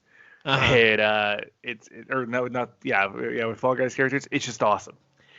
Next one, I know you like a good horror game once in a while, and it's actually free on PlayStation Plus this month. Vampire. I got it on PS4. Oh, it's so good. I've seen someone they just platinumed it. But yeah, I literally downloaded it on PS4, so I'm excited to play. I heard it's really good. It's really good. And because you're one of the most just free, awesome spirits that I know, there's a beautiful game. It's on mobile. Check it out. Sayonara Wild Hearts. I have it on Switch. It's so good. LeRon, you do not understand. When I seen that game at the Game Awards 2018. 18. Oh, when I seen that trailer, I was already be like, I need to buy this. And because I think they showed it for Switch first before it came to everybody else. When that game dropped, I already have brought it. I love the music is fantastic. The artwork is great. Yeah, and plus I love music. I love dance. I love art like that. And so yeah, that's my first step. I feel honored. Right now. It's great three games that you might like. Okay, go ahead, Logan. What about LeRon? Okay, so for LeRon, the first one is a game I know he hasn't played yet, and he really needs to. Ghost of Tsushima, dude. You will love this game to death. Now, what's his personality with Ghost of Tsushima? Because he's hardcore, bro. Because he's just full of action. He's hardcore. Give me a Hattori Hanzo sword. I will definitely be your samurai. The second game, because I know you're a Trekkie, you gotta play Star Trek VR. Star Trek Discovery VR. Really? This game is so weirdly cool. It's best if you have 4 players. It's where you're actually on the flight deck, and everybody has like tasks that they have to do. So like if you're on shields, you have to constantly be working on the shields. If you're Captain Picard, like whatever. It is so freaking cool. You actually get to run through great Star Trek missions that you know from like Next Generation and Discovery. Oh wow. In this game, it's so cool. Okay. And then I know you're a very deep person. You're a very methodical person, and you speak from the heart a lot. There is a beautiful game called The Adventures of Captain Spirit. This is a game that got overlooked. It's from the Life is Strange team. Mm-hmm. It was the demo that came on Xbox. Did it come out? Demo came on everybody. Yep, it came out on everybody at E3 3 years ago. It is a wonderful. It's still free to play. It's a wonderful, full of heart game about a kid who just uses his imagination, but shows the world that he's incredibly strong. And it leads it to Life is Strange 2, Yep. which I still need to get and play. But yeah, Captain Spirit, that game was really, really good. So good. That demo, I should say. All right, Logan. All right, LeRon. Go ahead and give yours. I'm gonna start my cohort Logan here. All right, so these the games that I feel like best encompasses Logan's personality. And I'm gonna start with the Madden series. I couldn't necessarily name a game in general, but of course because Logan is one of the main people of Trash Talk, and also he's a big sports fan and stuff like that. Like of course, like Logan's got that football mentality, that football mind, and and it just fits that if the Madden universe was a thing, he would be in it. Yes. For the second one, this is more of a game character than it is an actual game. And this goes back to his Trash Talk and his LAN party personas and stuff like that. And actually it's a tie because I couldn't narrow down which one better fit him, so I just mash them both together. Serious Sam and Duke Nukem. Yes. Wow. Podcasting right then and there. And basically, and you know what, and I'm just gonna tell our audience right now, like, you need to listen to the shows besides Crossroads that Logan's on. You will get that real quick, man. Logan's filter is unique. It's funny when he puts it on, but it's hilarious when it's off. And because this guy is a foodie, there was one game in particular. It's old school. I went back into the dungeon of video games for this one. Burger Time. Yeah, let's do it, man. I had a couple of games for Jesse, which I'll go ahead and I'll just throw them out there now. Yes, he is our resident musician here for Boss Rush Games and stuff like that. And but when you take a look at Jesse, when you look at him, tell me if you not see the hero from Brutal Legend. Oh, that's a good one. I mean, I'm not saying Jack Black. I'm talking about the actual character in the game. Yeah. The musical ties, everything, and also like Jesse has a spirit of adventure about him. You hear it every time he starts getting really romantic about certain games that he's playing. Yeah. Like listen to how he's talking about his labor of love with Fortnite and getting that whole Marvel crossover stuff done. Stuff like that. Yeah, he's got that. He's got that drive for adventure. And I also got him for with Intelligent Cube. There was no protagonist. You are the protagonist in there, but with Intelligent Cube, like, Jesse has a lot of layers, and it's been fun, like, being on any of the podcast shows, as a guest with him on that and stuff, because Jesse he will talk about the fun stuff, but he'll also talk about the thought-provoking stuff on any topic. So whether we're talking about things like Nintendo games, or whether we're talking about things like how studios are treating their properties and stuff like that, he always brings something to the conversation that actually helps like change the trajectory of where the initial part of the conversation was going, and that's one of the things. I couldn't think of a third game for him. Now, Ed, you are a hard man to nail down, and that's why I got this first one for you, because there's so many layers to you, and I feel like just when I think I know what's up with you, you basically flip everything upside down. So of course I put the original Mario Maker game. Yeah.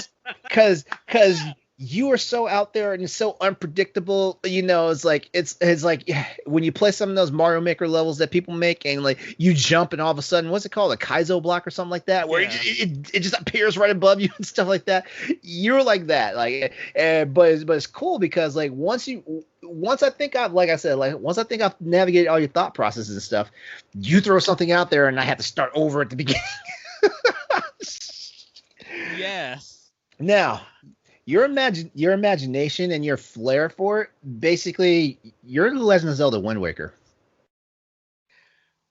Wow. You're Legend of Zelda Wind Waker. Like, you've got the imagination. You pretty much, like, whenever you sink into a game and stuff, you go all in. Like, you invest in the lore, you invest in the mechanics, everything. And Legends of Zelda Wind Waker, it was a well met but also controversial title in the series at the same time. But at the same time, it forced the gamers to have their imagination, use their imagination, stuff like that. And honestly, that's you to a T. And now, for the third game, and I'm using a whole series for this one. Every time, it seems like at least a couple times a week, you're always in chat trying to pump us up, and you're also telling us about what you're bumping to on your way to work or as you're heading down to the store to get your next game and stuff like that. Space Channel 5 series. Yes. But I also know it's also because you love music games and stuff, and rhythm games and stuff like that. So of course Space Channel 5, because let's be honest, Space Channel 5 had some of the best music for a game of that type. It was an action adventure game, and Yes. and I mean, how can you not think about that one, the main Space Channel 5 tune, and stuff like that. So yeah, that's you. That's you to a T, man, because like and also I thought I listened to a lot of video game music just in everyday life, but apparently you have me beat. Dude, I growing up listening to gaming music, like I tell the story that I used to have a little recorder and stuff, and when I had Teenage Mutant Ninja Turtles on the Sega Genesis, there's certain level stages I love, so I would record them right off of my TV, and I did the same thing. I did the same thing for Streets of Rage 2, like recording the music off of it, and everything, and it's something, and I was talking about that, and it's great that you mentioned Mario Maker and Wind Waker. It's because I definitely love creativity. I love hearing different ideas and different music, and I think with indie games like with Rhyme and Just Shapes and Beats and stuff, it's just that arrangement stuff, that creativity is not only for first party and third party games, it's for indie games that's going to be very memorable too. Like if they came up with, you could check my Twitter, and I went crazy with Just Shapes and Beats, and was just like, I know this is licensed music, but I need an album of this, like a little soundtrack. So thank you, LeRon, about that. I really feel honored about it. Have you guys ever felt like, I know this is something new to do, and then I'll get to my list, but have you ever thought about a game representing somebody's personality and everything? I have, yeah. I honestly have. Like, I guess because like video games is like a part of my life and everything. It's like sometimes it's real easy to like just throw like somebody into where they would fit in, in a certain video game universe and stuff like that. I mean, of course, me being a Trekkie, like it makes sense that my personality would be any of the Star Trek games, especially in the stuff where they're on the bridge and folks are giving out orders and stuff. I'm not saying I like to order people around because with all the stuff I do in the IT world, it feels like I'm an engineer in Starfleet anyway. Really coming from the military background there too, that you have. That too, yeah. Yep. And of course, Logan's personality, like I said, he's in between a sportscaster for Madden, and he's basically Duke Nukem. He'll tell it to you like it is, as he's watching some Smash Mouth football. Wow. Look, that's one thing I always kind of loved about myself. Not to talk about myself that much, but no. When I was in broadcasting classes and stuff in college, it was like, you have a personality, and we don't know if we love it, we don't know if we hate it, but like when the filter's on, it's great. But man, because I mean, you do get the professionalism, and I know enough broadcasting tricks to make it sound good, but at the same time, I can't sit there and do a whole broadcast being as professional as I can. I have to add that personality, and so like Duke Nukem is a perfect. I freaking love that. Honestly, I think it's why you and I bounce so well on Crossroads because like I like professionalism, but at the same time, sometimes Meg's probably gonna come at me with the yardstick on this one. Well, But sometimes, go ahead. oh, I was about to say, but sometimes it's like fuck your feelings, let's talk. Yeah. Well, because like when we were forming Crossroads, we weren't sure exactly who was going to host that until literally I think the day of, and there was an idea I'd had like if it ended up being me, it was like, do I keep it like uniform like I do on Trash Talk, or do I try to fuck around with it like I do with like LAN party stuff and try to insert jokes and try to set up bits and do all that like.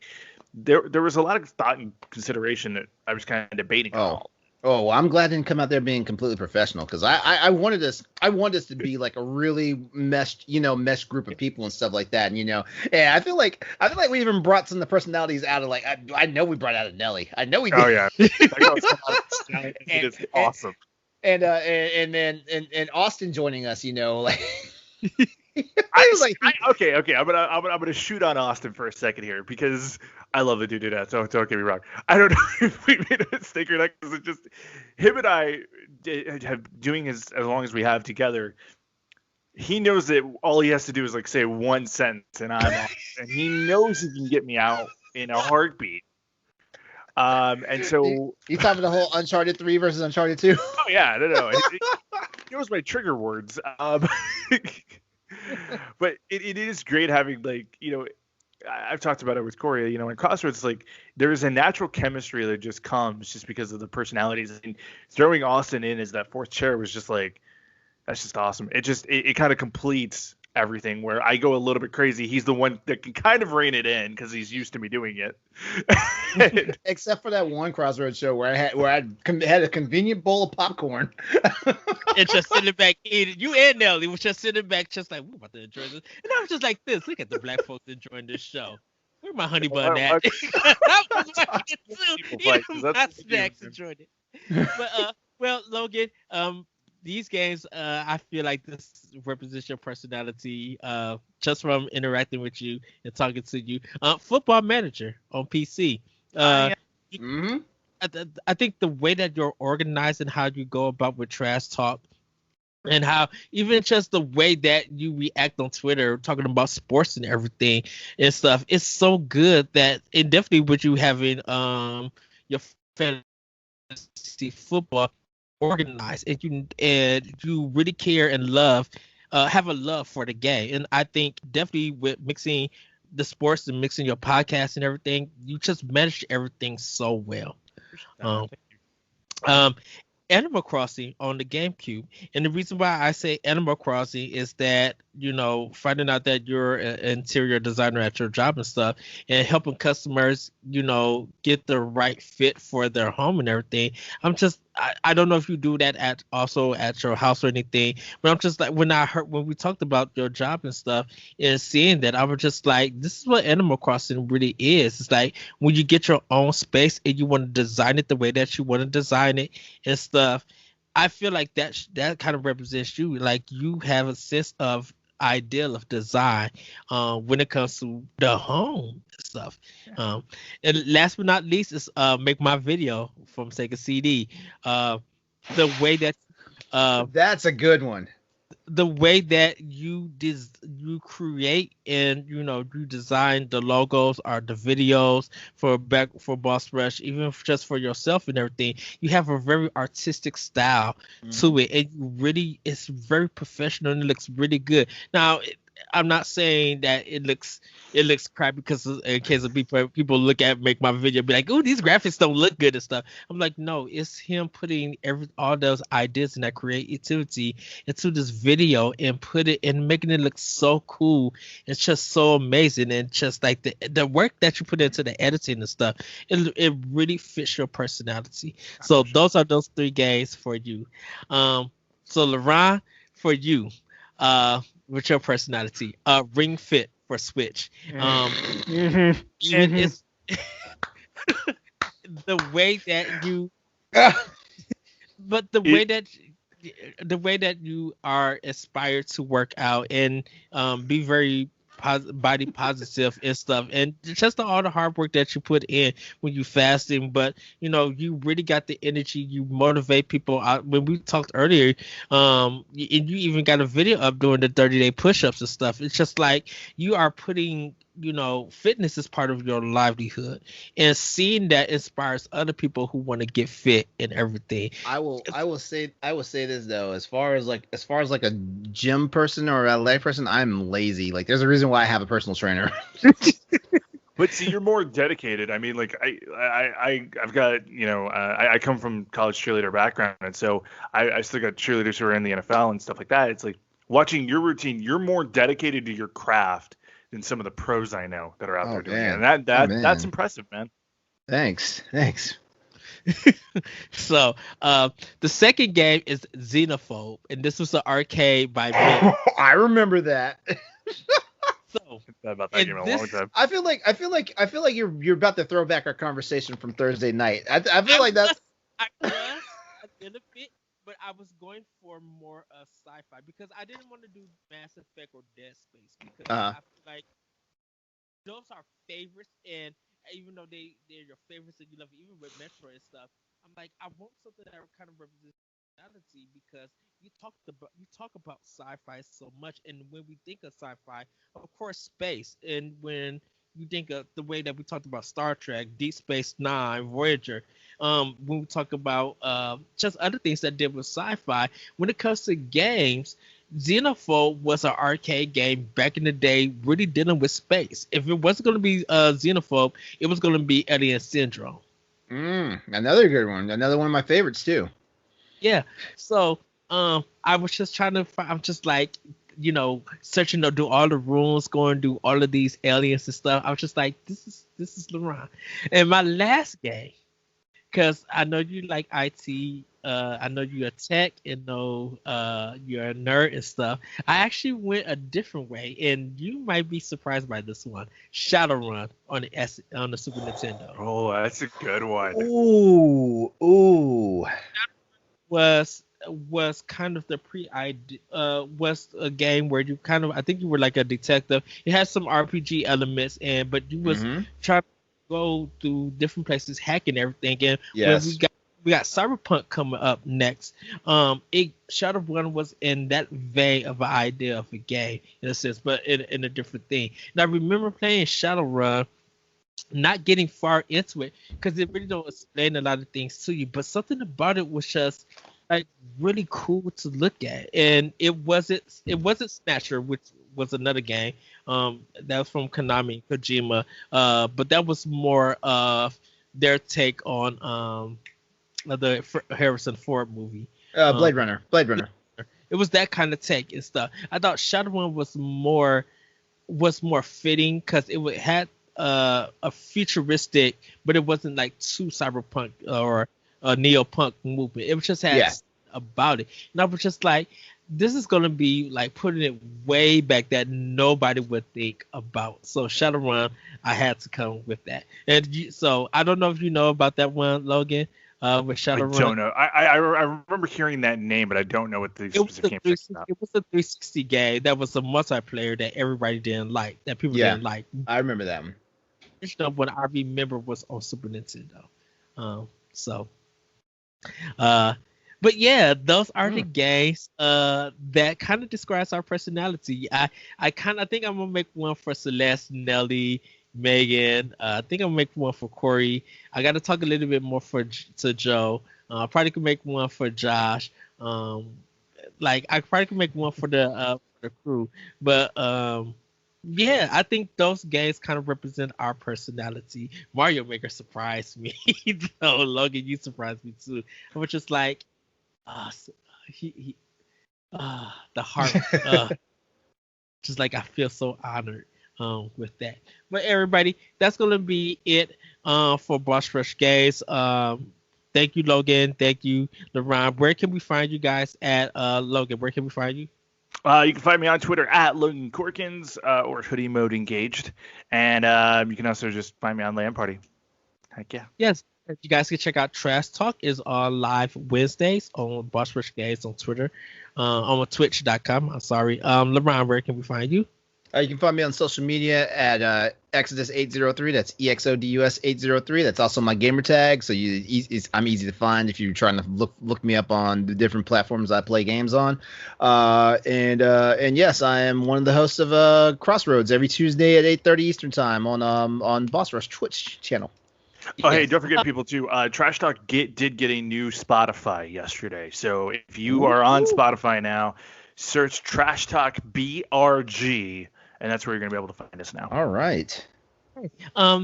You guys can find me on Twitter at that Richard Code. You can check out Optional Opinion on SoundCloud. I will be getting back into that. I'm in the process of recording some episodes to get that out. Like I said, the episode coming back, I actually found some new music that I'm going to be using. The first episode coming back is going to be, can Sony and Nintendo ever work together again? So I can't wait for you guys to get listen to that. Well, quickly before we go, everybody, I have been playing Foregone on Nintendo Switch. I am loving it. I've been playing Time Spinners on PS4, enjoying that game also, and Soma, and I tried a little bit of the Ghost of Tsushima. I will be jumping back into Dead Space and Mass Effect from my Xbox One, but I've just been playing all of these other games, and Hades, of course. Logan, quickly, what have you been getting down to?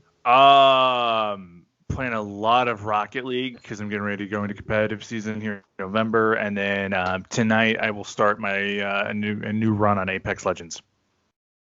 Yes, I am also trying to finish all the first party games for PlayStation. I still need to beat Spider-Man. I'm just going to start that one. So good. Yeah. Why not wait for the remastered? It's gonna be awesome. Because I paid the $60 for it when it came out, so okay. I would rather. I played a little bit and then I stopped, and then I think I was playing something else for it. Play that DLC, dude. It's so good. Yeah, I can't. Yeah, I do. LeRon, what have you been getting down to? Currently, it's been Foregone. Foregone. I basically stayed up all night Tuesday waiting for it to come out, and then didn't get a chance to play it until late the next day. And stole the fire, pun intended, right out of Hades, because Hades was the game I was grinding on before Foregone came out on the Switch. But that's been my main thing. I haven't really. It's funny, that game's been sucking so much time out of me. I haven't really been putting my emphasis on Mass Effect and my Mass Effect replay and Monster Hunter. And Horizon Zero Dawn. Why did you do that? Why would you trigger Logan like that? Because you know I'm about to get it.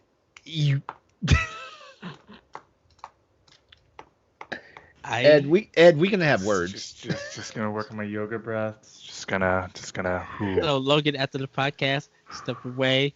Let me and LeRon talk. We'll work something out. Oh no. The words we're gonna have are gonna be silent words because I'm gonna hang up. Shay. And then I'll get a message be like, I love you, Ed. Like, oh. But yeah, everybody, that's what we've been quickly getting down to. Have a great week. Have a great weekend. We are getting close to voting. So if you have already voted, I am proud of you guys getting out there to vote. If not, if there's time still to register or you want to check your registration, do get that together, because we only have about a week left, about 2 weeks left before it's time for us to go out there and vote. And everybody, your word is important. Your vote is important. So we encourage you guys to get out there and vote. You have seen the latest town hall. You have seen some of the debates. There's still things that's coming out, so that you guys can watch. But if you feel like you already made your decision, really get out there when voting time comes. If you're doing early voting, take the time, wait in that line, do what you need to do to make your voice be heard. But that is all from Boss Rush Podcast. As always, let's continue to play video games and be better to one another. With that, everybody, have a great week, have a great weekend, and we will see you next time on Boss Rush Podcast. Like I said. Yes, and like I say, everybody, next week, next episode will be the history of Mass Effect. So, bye, everybody.